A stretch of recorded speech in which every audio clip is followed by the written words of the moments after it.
All right. So we are so excited to welcome Andy Byerly. He is our math assessment specialist at the Oregon Department of Education. So big thank you to Andy. He also really helped me dream up and make happen this whole webcast series through the Oregon Science Teachers Association. So it's really fun to now get to co-host one together. So thanks, Andy. Woohoo! Before we get started, we're just going to spend a quick minute talking about Zoom because I see some new faces. So just to get you all familiar with it. As we said, everybody comes in automatically muted. We found through trial and error that that is the best way to get everybody into the meeting. But you can click this button in the lower left to unmute yourself. So when it's time to share, please feel free to unmute yourself and ask a question. But we'll ask that people stay muted when they're not speaking, just because it really helps with the volume for everyone to be able to hear during the meeting. And then we will also break into breakout rooms where you'll get to share.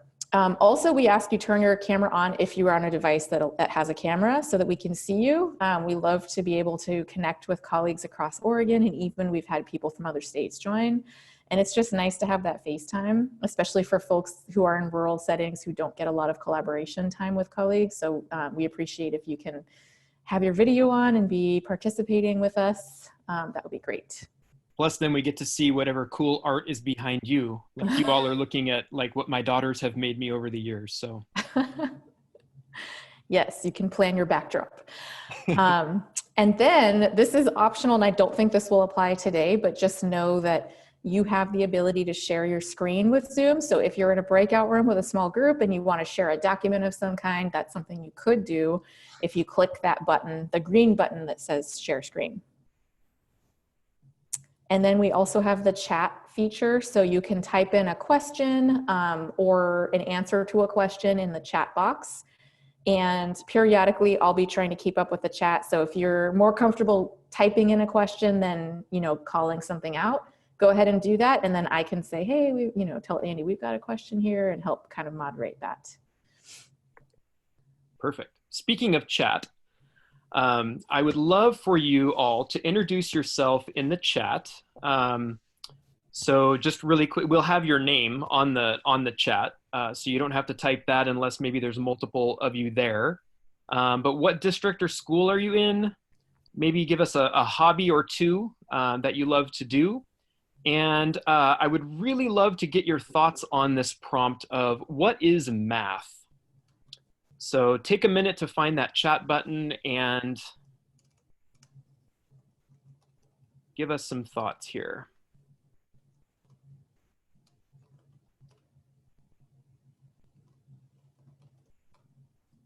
We've got a whole team at PPS. Okay, that's great. I think we might have two. We have a math team and we have some science folks too, I think. Beautiful.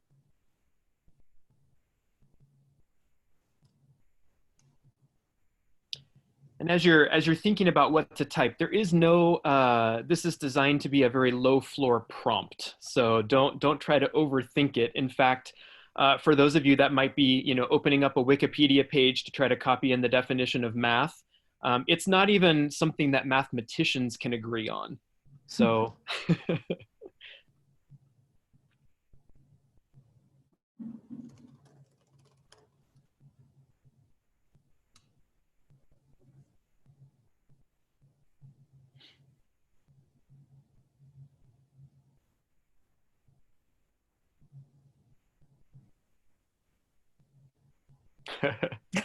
Who has time for hobbies? Hobbies? Ha. Seeing patterns in the natural and physical world. Math is a way to understand biology more deeply. Absolutely. Math is the art of finding and making sense of patterns, describing and modeling the natural and built world. Fantastic. Math is the way to find solutions to problems using numbers. A tool that helps us to solve problems. Fantastic.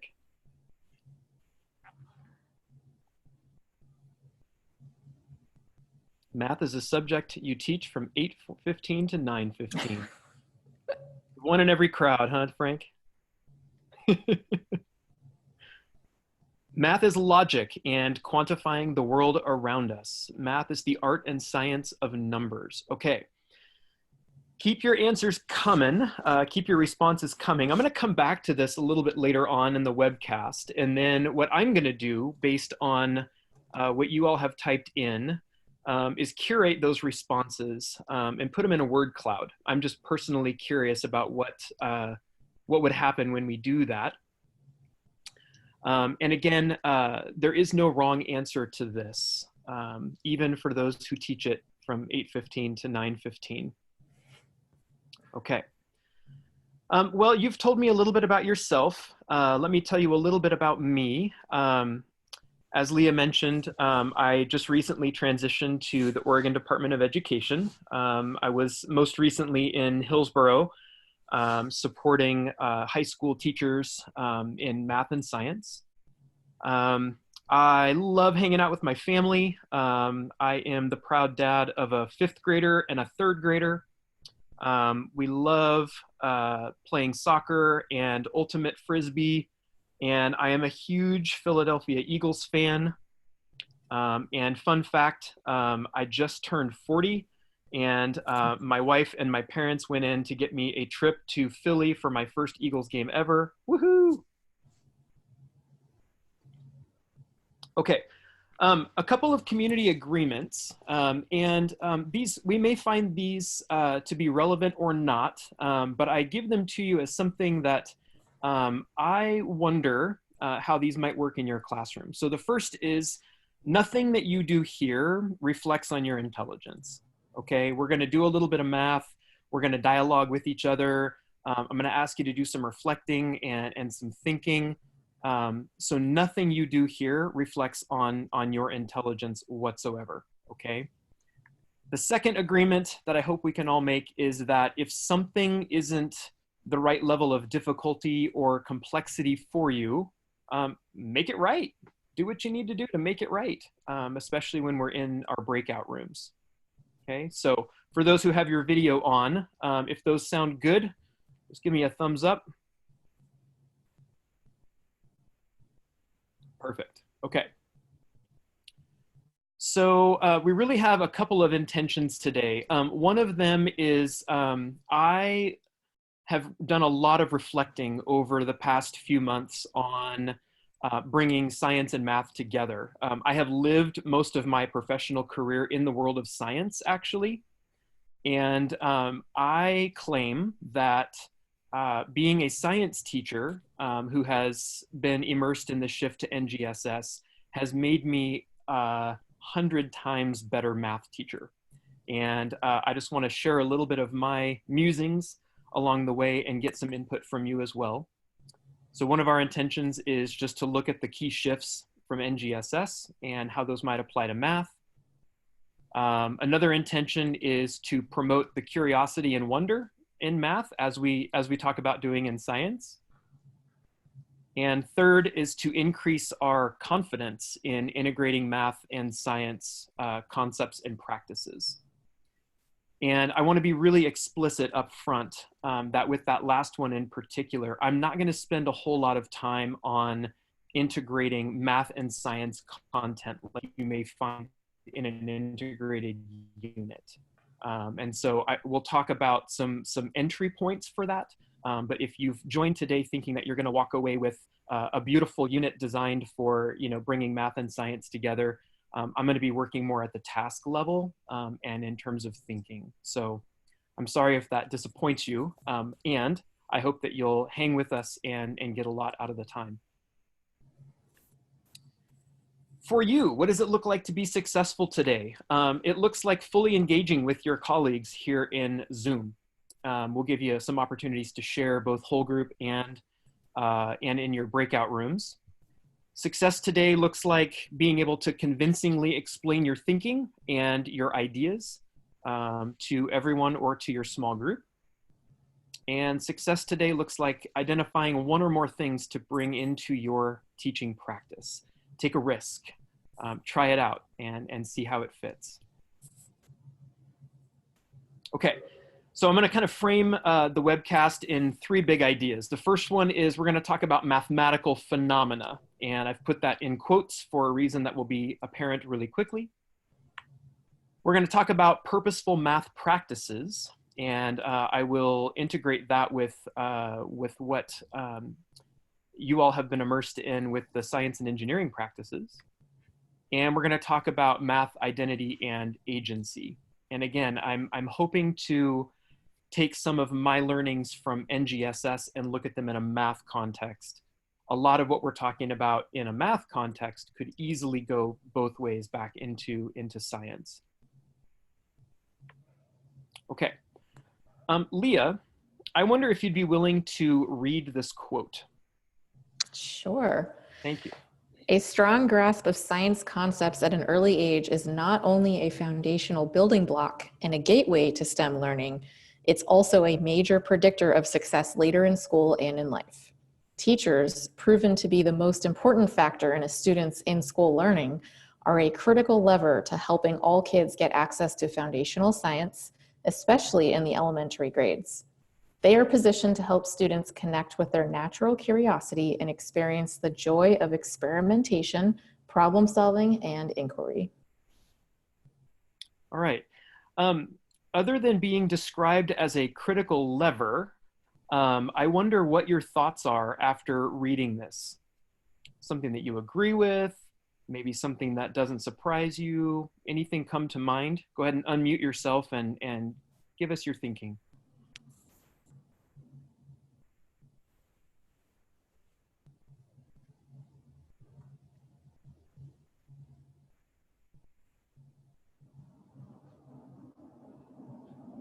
I'll jump in. This is Maddie. Can you hear me okay, Andy? We can. Thanks, Maddie. Great. What strikes me as interesting is that it starts by saying science concepts, and then it goes on to describe things that I would think of more as a practice or a way of being, and not necessarily a concept. Okay.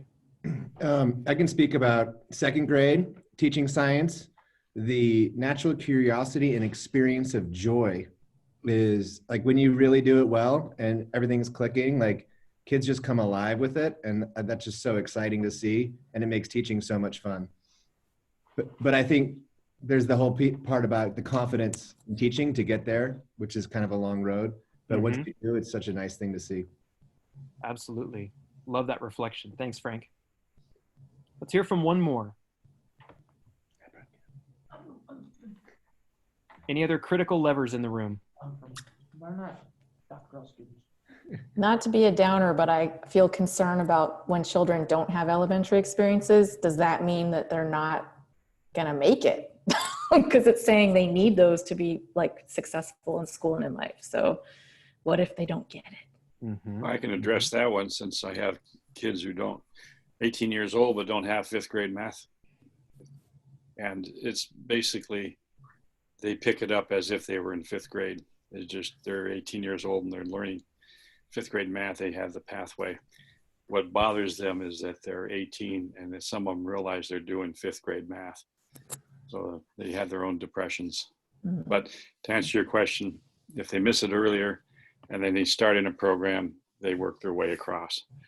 It's just their peers that are going to either support them or ruin them. Well, and I find that like some kids are getting a lot of great science experiences outside of school and some kids aren't. So then it becomes a big equity issue where some kids have access to science and other kids don't. And right now, most kids in school don't. I mean, working at an elementary school, there's not much there. I mean, maybe I'm being pessimistic, but I think, ultimately, like that's a big equity issue of who gets science. For sure. And I also think, hi, I'm Jessica from the Academy at Sisters in Bend. I also think that the type of science they're getting is a big factor. I teach at a therapeutic boarding school, and a lot of our students, who's all girls, a lot of them didn't get, their science traditional from a textbook science, when in our classes now we're very project-based. And so watching them learn concepts by doing, I think, is a way that they're getting to experience it a whole different. So kids who said they hated the subject of science are now enjoying it, which I think helps build on that curiosity of getting to actually do it versus just from book studies. For sure. I appreciate that. I appreciate that reflection. So one thing that several of your comments have foreshadowed this. I think that we're used to seeing this kind of message in science, right? I don't think anyone would disagree. I hope no one would disagree with this. And I'm not sure that anyone would say, yeah, this really comes as a surprise to me in the science realm.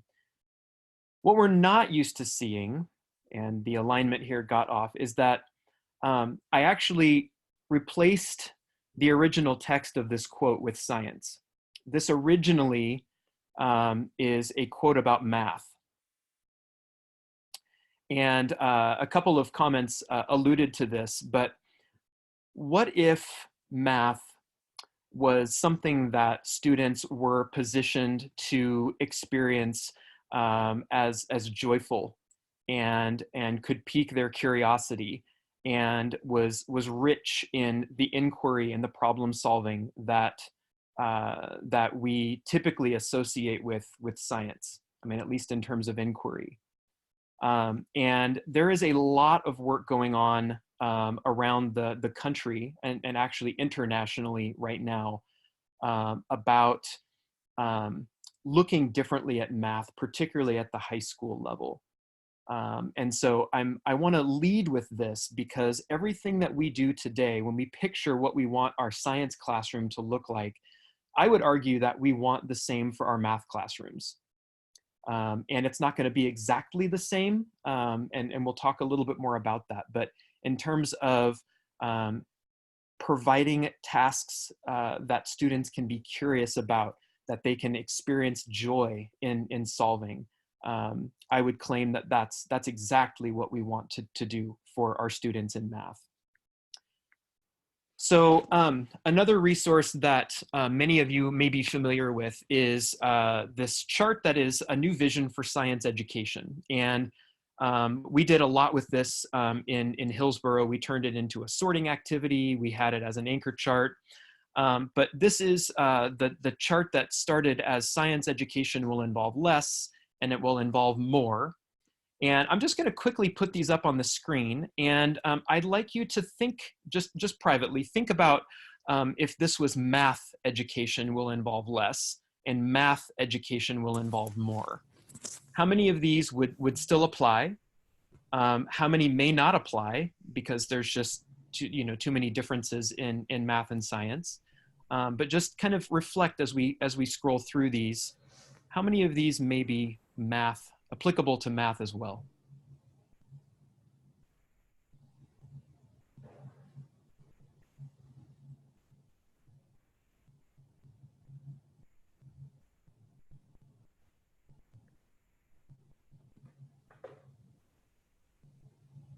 I particularly like that one.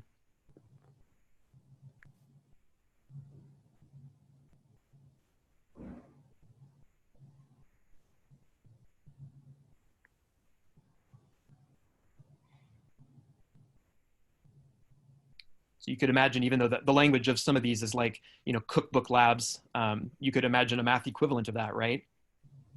There's cookbook math activities that when we try to do them step by step with a very predictable outcome, we miss a lot of the beauty that can come out of that experience for students. All right, last one. So what I love about this is that anytime I can use a resource with a group of professionals who are committing their life to math or science education and have it serve dual purposes, that's a win, right? Because I don't have to have a different math mindset than I do a science mindset, right? This is about empowering students to be owners of their learning It's about thinking fundamentally differently about what students are producing and how. And as Frank said earlier, it's wonderful to see. It can be really hard to do. And so I want to spend some time in that space. So a science phenomenon, this is a term that if you just do an NGSS, a Google search for NGSS phenomenon or science phenomenon, K-12, something like that, you will get a ton back because there has been so much writing since 2013, when the NGSS were first published, about the fact that we're really trying to shift what happens in the classroom to being phenomena based or centered around a phenomenon. And if you look at unit design, a lot of instructional materials in science are being designed around a unit phenomenon. So we call that an anchoring phenomenon. We're going to keep coming back to that as our gateway and something that we're going to continue to hone our model of as we gain understanding. And then we've got lesson-based phenomena that are smaller but related. And really what we're looking at here are things that are observable through one or more senses. They're compelling and they're accessible to students. And what is compelling and accessible to me as a white male may not be something that is accessible to all of my students. And so I put that reminder in there that when we're picking a phenomenon, we want to make sure that it's something that is more universal than not. A phenomenon is something that we encounter in context, okay? And that context could just be a brief little blurb about the background of something. It could be a video, right? A lot of times a video can set the context better than words can. A phenomenon is something that stimulates curiosity and wonder. It's something that supports sense-making, right? Through all three dimensions of the next generation science standards. And there's not immediately a right explanation. In other words, this is something that we're going to have to steep ourselves in for a while. This is something that will require some orchestration on my part as a teacher to really help students get the pieces of understanding that they need to build a model or to build a fuller understanding of the bigger picture. I want to especially underline that a lot of times that is going to come from their peers, and creating a context where it's not only safe to talk to classmates in terms of the routines and the classroom culture that's there, but it's expected, and students own their role as collaborators. So now I wonder about mathematical phenomena, and this conversation started when I joined the department, actually, talking with Noelle Gorbett, who is the science assessment specialist. And I was just wondering whether there's such a thing as a mathematical phenomenon, and looking at it through, the same sort of lenses. Could I find something in mathematics that's observable, compelling, and accessible? I think so. Could I find something that is particularly geared for each of my students, that honors a variety of cultures and backgrounds? I think so. Could I find something that's encountered in context? I think so. Could it stimulate curiosity and wonder? I think so. Right? And I think if I was to replace the 3 dimensions of NGSS with, concepts, procedures, and practices of Common Core, we could make a pretty strong case for a mathematical phenomenon. So why did I put this in quotes? It is actually the subject of debate among a lot of mathematicians, I have found out. I was asking around up at the Northwest Math Conference this past week, just kind of running this idea by a few people, and they weren't so quick to adopt this. And so I'm just going to put this out there and let you make of it what you want. But to honor that perspective, I'm putting it in quotes. Here's the point though, right? We want to move from learning about something to figuring it out. And kind of a classic example of this in science is with evaporation, right? That's an easy one where I can experience what evaporation is, right? And the effects of that. And then ask some questions to figure out how to move forward in that. I don't have to just read a paragraph about what evaporation is and then answer a couple of questions. That's something that I can experience. I can feel it. I can think about it with others. So my question for you all is, using these as our some criteria for a phenomenon, I want you to take a look at this. I would invite you to take a look at this visual pattern, and just where would you come down on this? Is this a phenomenon? Why or why not? And I'm more interested in just the yes or no at this point. We're going to break into small groups here in just a minute, but go ahead and unmute yourself and just give us a yes or a no, and maybe just quickly why.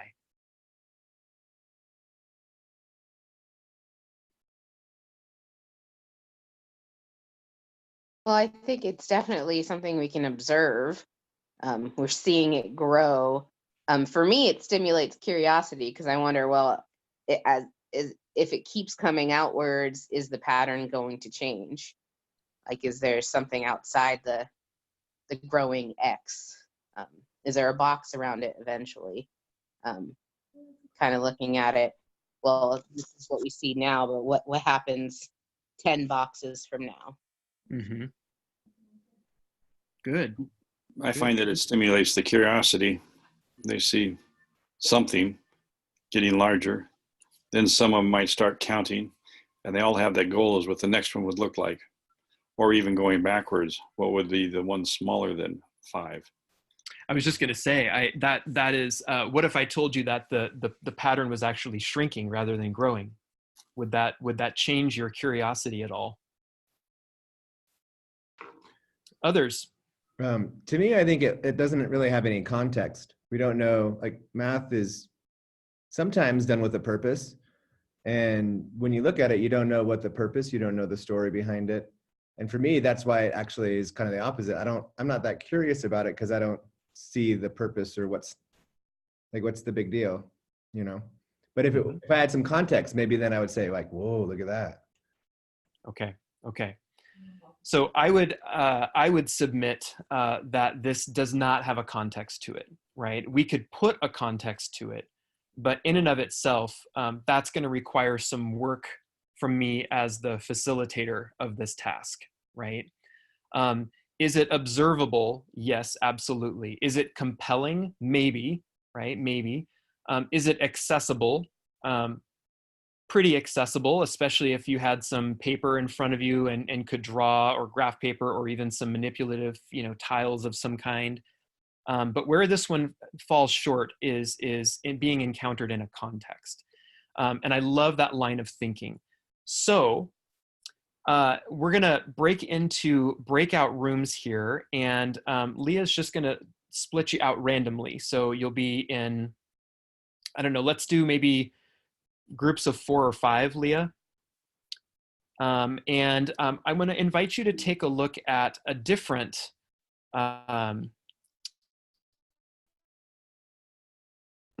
image here, and have some conversation in your breakout rooms about, first of all, is this a phenomenon or not? And if so, I want you to bring those thoughts back to the full group. If it's not, I would love for you to try to make it into some kind of a phenomenon. Try to quickly at least talk about it, and it's not going to be polished maybe, but whatever your group decides on this, one person should be prepared to come back and bring those thoughts to the group. Okay, does that make sense? Okay, because this image will go away when we go into breakout rooms, we've got a link that we'll put in the chat that you can click on and bring that up on in your own web browser. Thanks, Leah. I can share it again once you're in your rooms too. All right, so you'll see an invitation to join your rooms. And we'll give you 5 minutes, and I'll try to pop into every group and just see, kind of hear the thinking. So we'll see you on the flip side.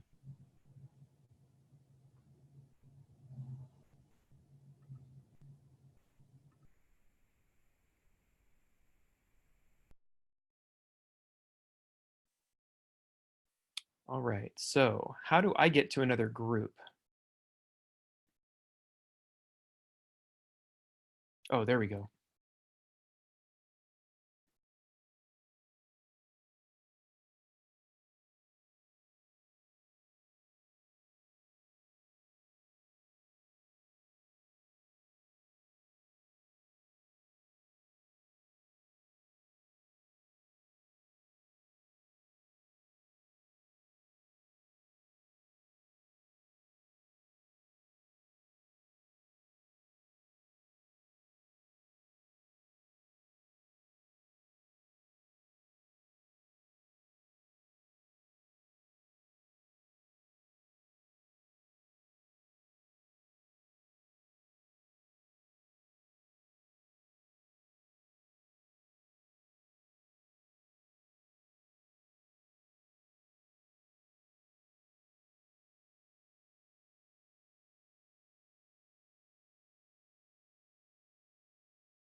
Welcome back from the breakout rooms. We're just waiting for everybody to join us.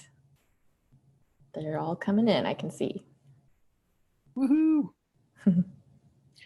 Let's go ahead and start sharing out. What did you notice about this? Did your group think it was a phenomenon or not? And why or why not? Our group basically said it's very similar to the first problem that we encountered, in that without a good context, especially for students, they may not care about a patio very much unless you say, hey, this is an opportunity for you to make some money because your neighbor wants you to tile their patio, and how would you figure out how many pavers to buy or whatever. So if you've created some context, I think it definitely could be. Cool. Thank you.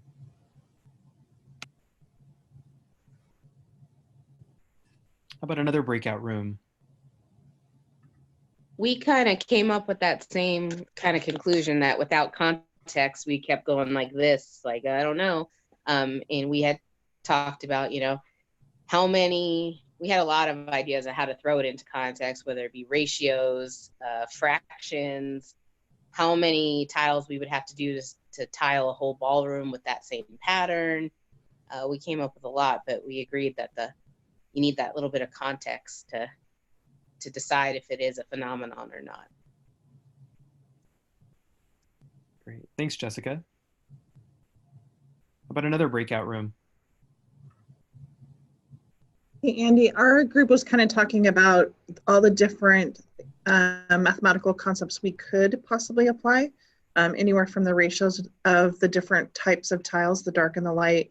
For example, the triangles that were formed off of that shape in the middle, the square.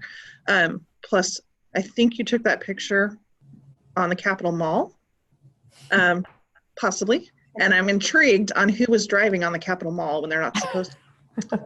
So depending on, you know, how open I want it to be, there's a variety of different math skills I could have students talk about depending on what I'm actually teaching at that point. Awesome. Yes, that is from the Capitol Mall. So we kind of echo that same thing about it not having context, and that math in its best self has a purpose, possibly. Sometimes maybe it's curiosity and wonder, but sometimes, you know, usually we in social situations, you use math to solve a problem. And so the problem could be, how could we cover an area of this size with this pattern or something like that. Good, good. So I love this. Great thinking here all the way around, that some of the best math is going to be things that are relatable to students. One thing that came up in the breakout room that I was in is a lot of times students can help provide the context that may be missing here, right? So Rachel, you're absolutely right. I did take this picture on the Capitol Mall, and I'll show you a little bit more here in just a minute. But one really powerful instructional strategy that we can use here is just simply a notice and wonder. What do you notice about this particular image? What do you wonder about it? And I very intentionally took a picture of the one with the tire tread across it, for the very reason that Rachel pointed out. Like, what the heck is somebody driving on this for? Where is this? Oftentimes, we, in the science realm, we stop short of entering into something that can be a very rich learning experience, because maybe it doesn't quite connect enough. And I want to make a point that the phenomena that we're looking at here are wonderful. You can have a role in that. Students can have a role in setting that context.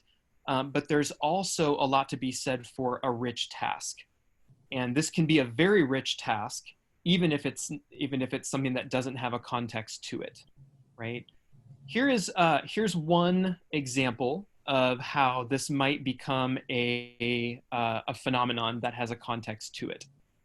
So these are from the Capitol Mall. Some of the inlaid squares here are engraved with, bits of history from Oregon. But let's suppose that the dark stones were common, that you could buy them in bulk from any kind of masonry store. But because we, as the lead designer here, you've got this design that you really want to set inside those other bricks. The only problem is that they need to be custom made, right? So that's one example of how you could turn this into something with a context. I should say too, in the interest of time, you could have also stopped after that first paragraph and done that notice and wonder process again, or even have students try to ask some questions now. What story does, what's the next step in this story, right? So power in phenomena. And as I mentioned, that phenomena-based tasks are rich tasks, but they're not the only rich tasks. So I want to stress that point, that if we can put that context to it, our students will benefit from that, particularly in the STEM umbrella. A lot of times we can get a lot of really powerful learning out of a task that is just rich with potential. Okay, I'm looking at time, feeling a little bit scared now, so I want to keep moving. I want to talk briefly about purposeful math practices. Over the last 2 districts that I've been in, I have seen literally hundreds of math lessons. And I would say that most of the planning, as I talk with teachers, most of the planning goes into the content. Most of the planning goes into what worksheet are we going to use? Do I like all of the problems in this particular lesson, lesson 8.3? And we're less confident, I guess, in planning purposefully how our students are going to interact and engage with that math content. And so I love this quote from Einstein, because it really talks about the importance of understanding the problem being the bulk of the work, right? Most of our time is going to be spent making sense of something. We're going to spend 5 minutes thinking about the solutions. I feel like it's often the reverse, in a lot of math classrooms, that we spend 5 minutes thinking about the problem, and we spend 55 minutes doing a lot of similar problems that become very procedural, right? So this is one that, again, I do want us to go into breakout rooms here for just a couple of minutes.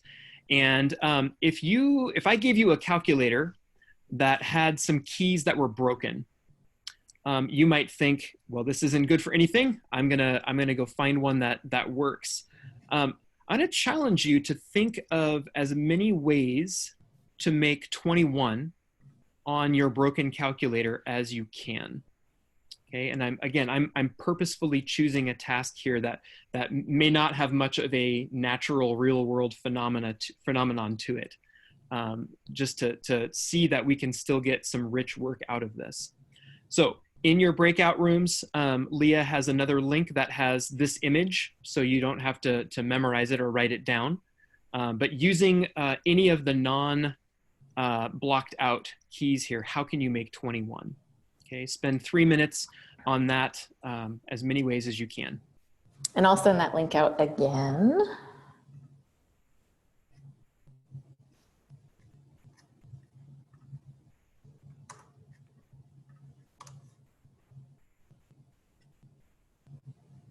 Andy, I'm leaving a few of us in the main session this time, because then we can record our discussion. I forgot to do that last time. Yeah. That's a great idea.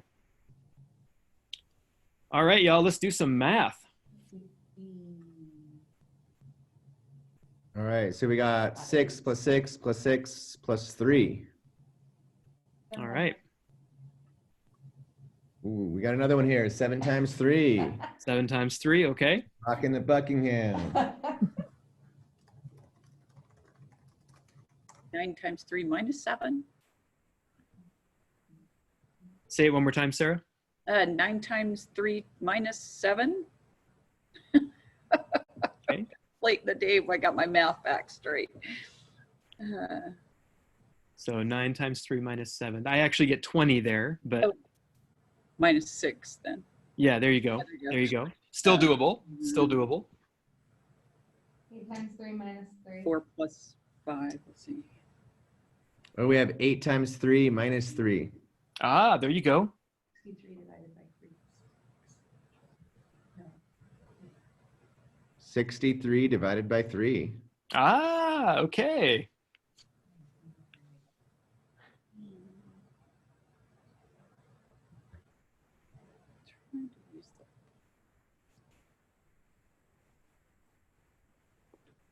That might have been the first one that had division in it.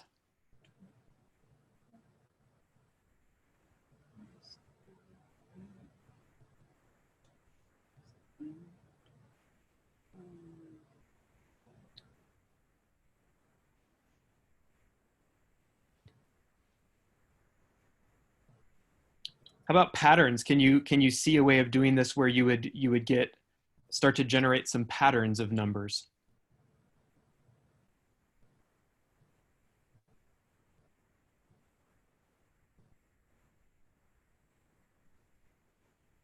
Like I see 99 minus 78.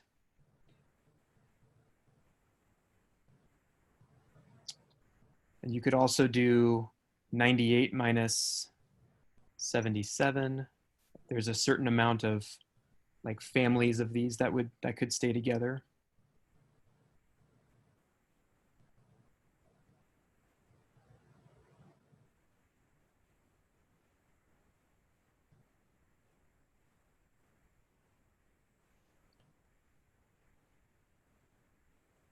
Other thoughts on this task?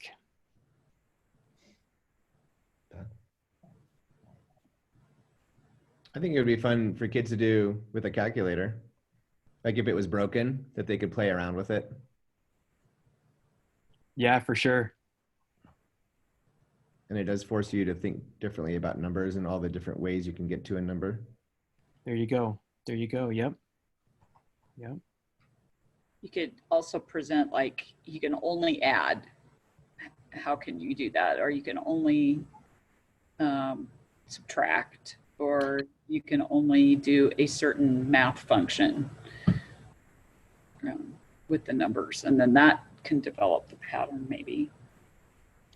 Yeah, I love that. One of the things that I love is that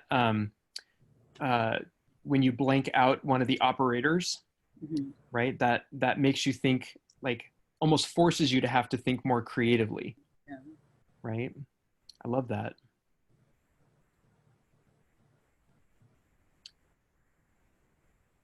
All right. Leah, let's go ahead and bring folks back.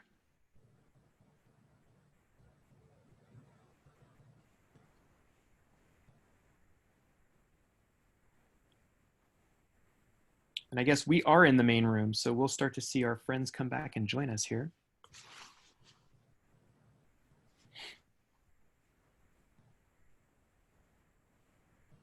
Oh, I heard this quote at the math conference and I thought this is a perfect way of representing this. Absence of obstacles is the enemy of art, right? That very idea that sometimes when you have to, you know, be inventive or work around something, you really get something that's artistic, creative, and beautiful. I love that. Isn't it necessity is the mother of invention or something? Oh yeah, there you go. Yep. Yep, that's another one. Looks like everybody's gonna be coming back in. Perfect.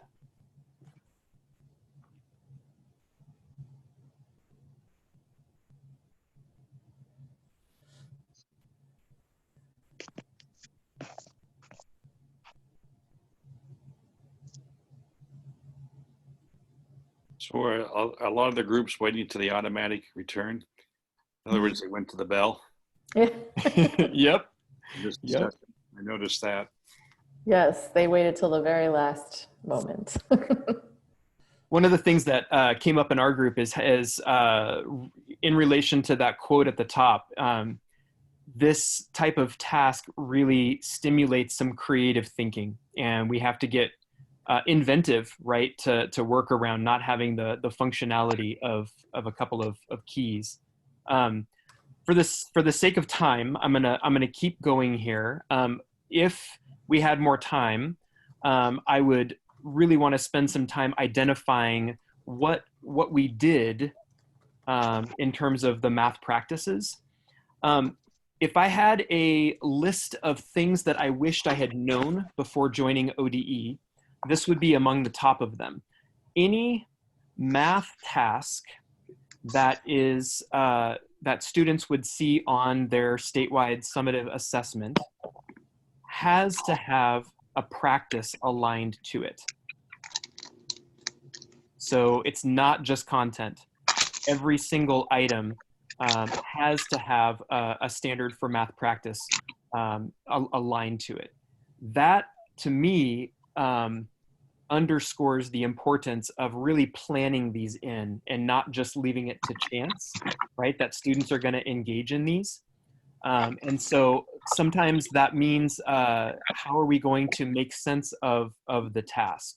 Maybe that's a notice and wonder. How am I going to really capitalize on the structure of something? So one of the questions that I asked our group was, do you notice any patterns when you're looking at the calculator? Do you notice any patterns that you can make 21 with without those 4 keys, right? Are there ways that you know, families of numbers that come together?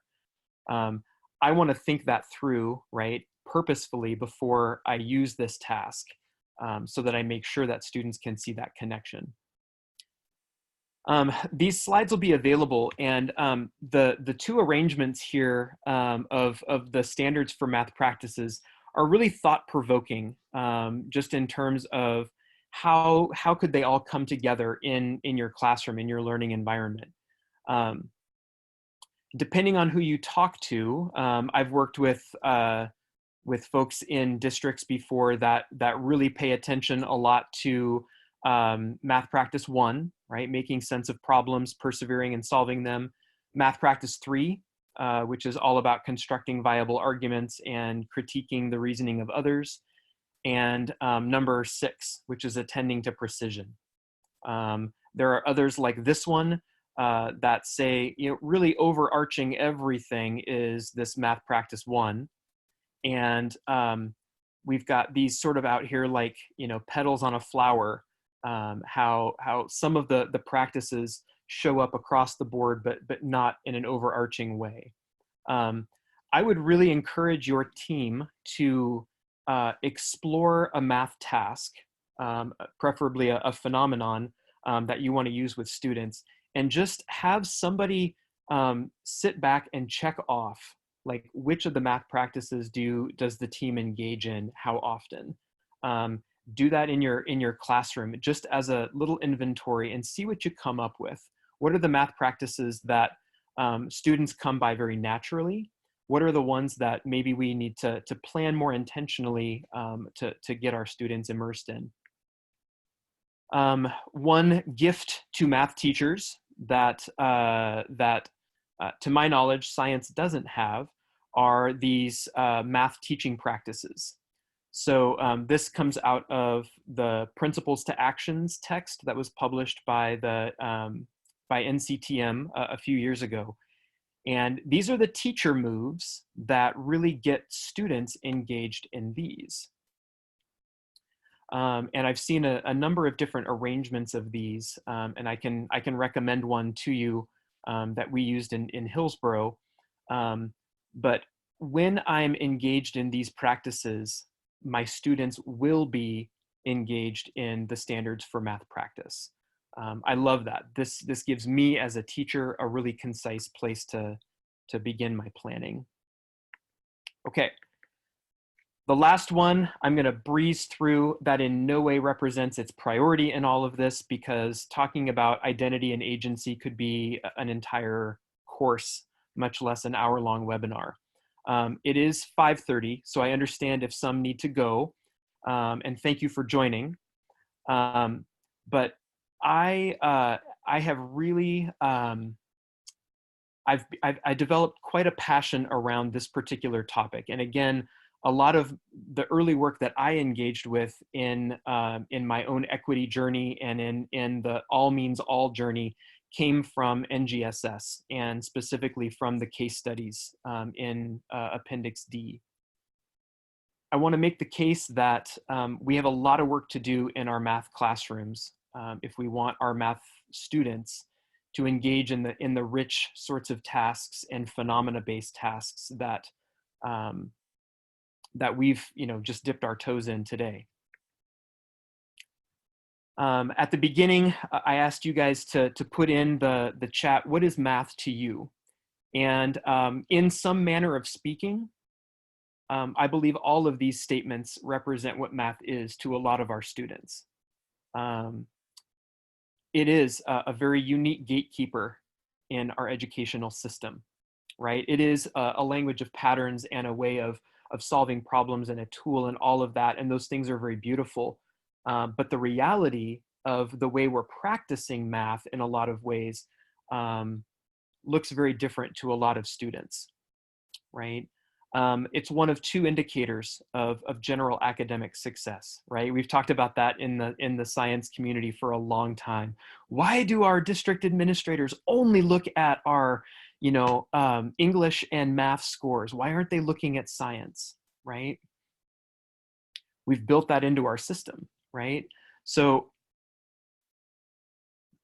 in order to move from this lens of reality that many of our students wear to one that is very beautiful and full of symmetry and patterns and meaning making, we have to be identity workers. And I did this afternoon just a quick Google search for famous mathematicians. And predictably, you probably could have predicted that I would have seen this list of old white men, some of whom have been immortalized in stone, some of whom have incredibly wicked hairstyles. But it took me almost 20 of these mathematicians before I saw the first mathematician of color. And it took me even longer to find the first female mathematician.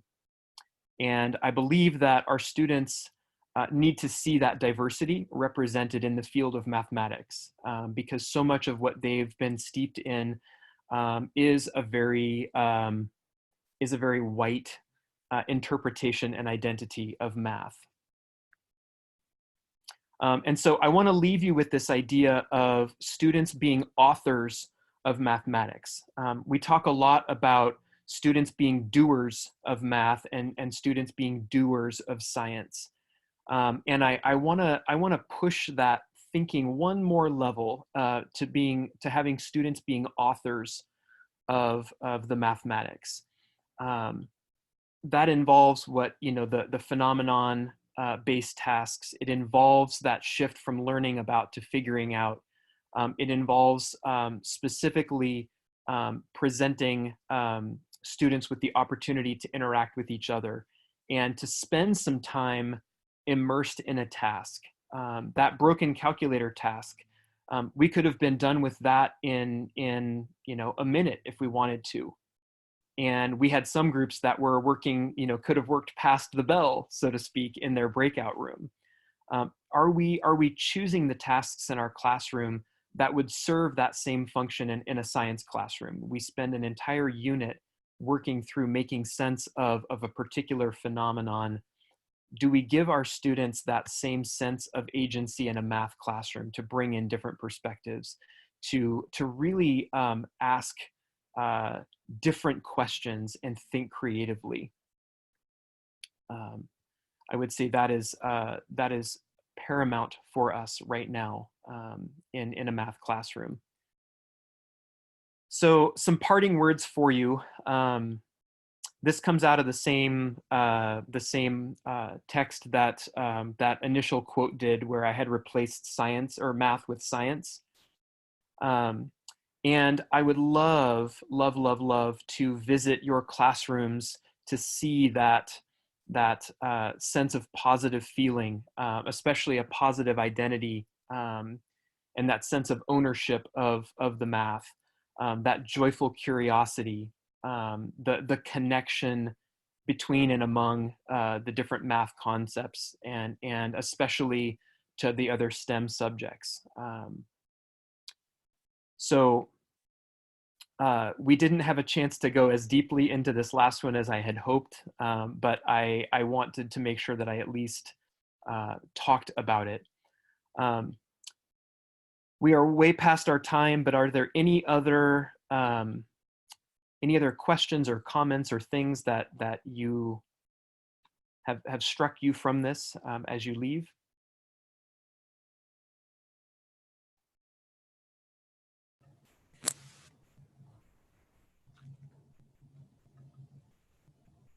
Thank you, Andy.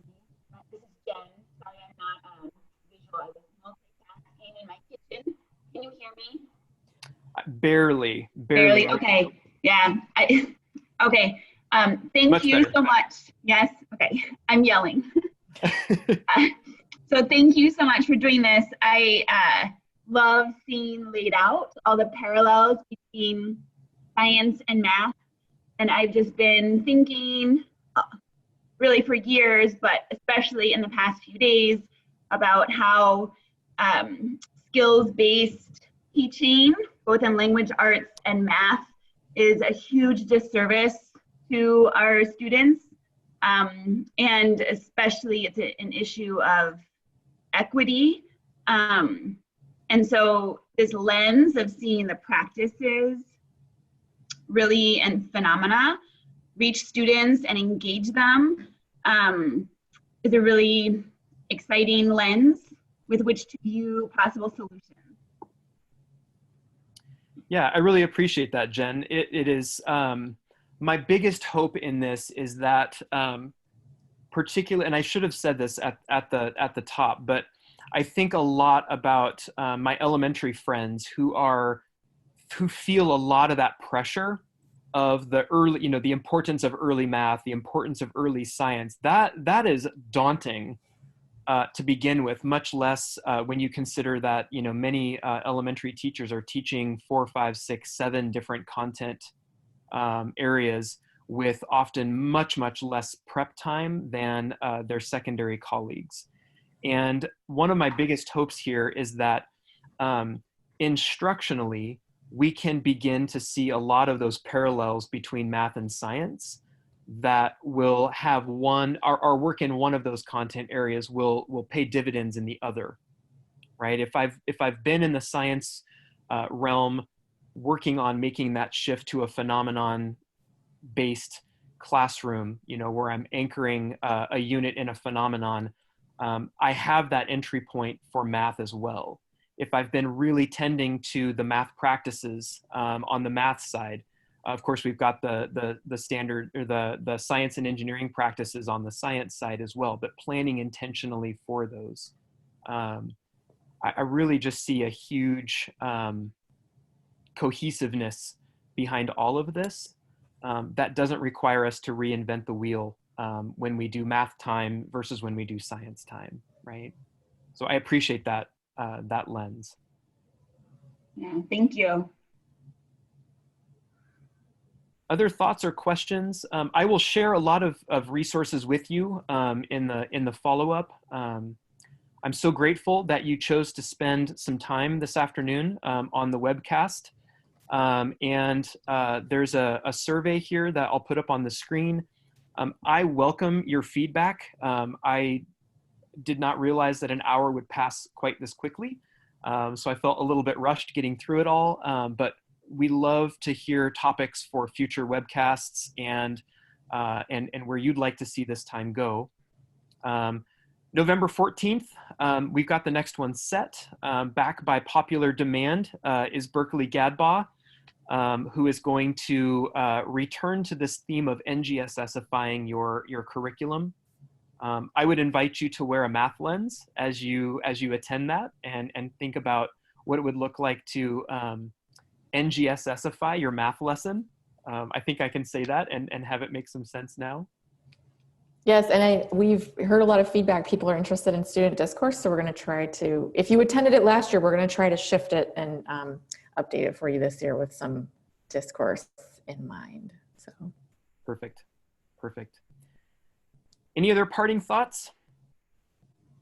Reflections? Things you want to try? Things you want more info on?